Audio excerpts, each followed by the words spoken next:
Una de las grandes victorias de la batalla cultural de nuestro tiempo consiste en haber conseguido que ideología suene como un insulto. Nadie presume de ella, siempre es el otro quien la tiene. El adversario está ideologizado. Uno mismo simplemente describe los hechos, el otro deforma la realidad. Nosotros nos limitamos a contemplarla con objetividad.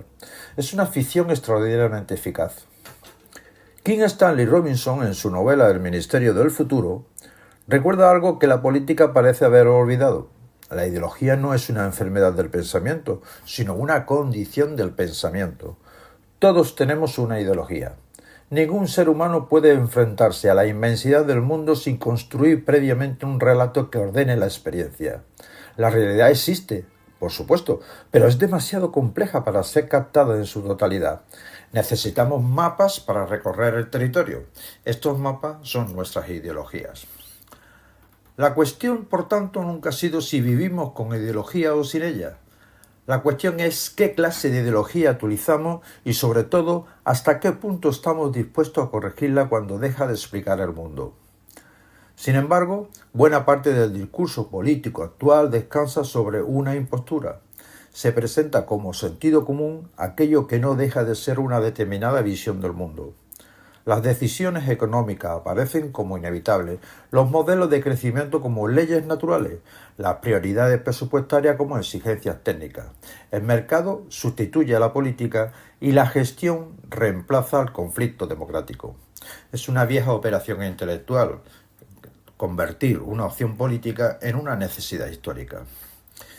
Quien consigue que su ideología deje de parecer una ideología obtiene una ventaja decisiva. Ya no necesita defender sus presupuestos. Basta con presentar cualquier alternativa como una extravagancia ideológica. El poder alcanza entonces una de sus formas más sofisticadas, hacerse invisible. Pero Robinson introduce un matiz decisivo. No todas las ideologías son iguales. Existe una diferencia fundamental entre un sistema de ideas que se protege de la realidad y otro que acepta ser corregido por ella. Ahí reside la singularidad de la ciencia, no porque carezca de presupuesto, también los tiene, sino porque ha institucionalizado la duda. Su autoridad no proviene de proclamarse infalible, sino de haber convertido la rectificación en una virtud. La política debería aprender algo de esta actitud. Vivimos rodeados de identidades políticas que funcionan como equipos deportivos. Los hechos importan menos que la tribu que los interpreta. Si una evidencia contradice nuestras convicciones, peor para la evidencia. Siempre habrá una explicación alternativa, una conspiración o un enemigo dispuesto a manipular los datos. Las redes sociales han acelerado esta deriva para convertir la discusión política en una competición por confirmar prejuicios. El resultado es paradójico. Nunca habíamos tenido acceso a tanta información y, sin embargo, pocas veces ha sido tan difícil compartir una realidad común. Quizá el verdadero problema de las democracias no sea el exceso de ideología, sino la escasez de ideologías capaces de dialogar con los hechos. Porque una ideología no debería ser una prisión intelectual, sino una herramienta para comprender un mundo que cambia constantemente.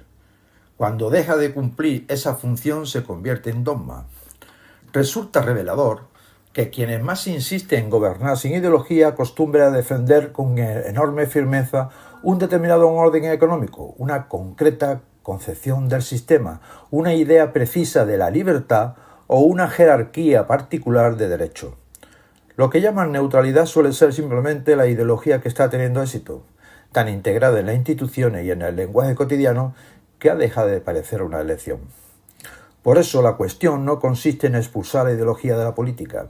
Eso es imposible. Consiste en exigir que nuestras ideologías sean lo bastante honestas para reconocer sus límites y lo bastante abiertas para aprender de la realidad. La peor ideología no es la que se reconoce como tal, es la que se consigue disfrazarse de naturaleza, de técnica o de simple sentido común. Porque cuando una sociedad deja de discutir sus ideas creyendo que ya solo administra hechos, ha empezado a renunciar simplemente a la política. La ideología no es el problema, por tanto. El problema es negarla, porque negarla nunca ha hecho desaparecer las ideas, solo las ha vuelto invisibles. Y pocas veces resultan más peligrosas que una ideología que consigue presentarse como si fuera simplemente la realidad.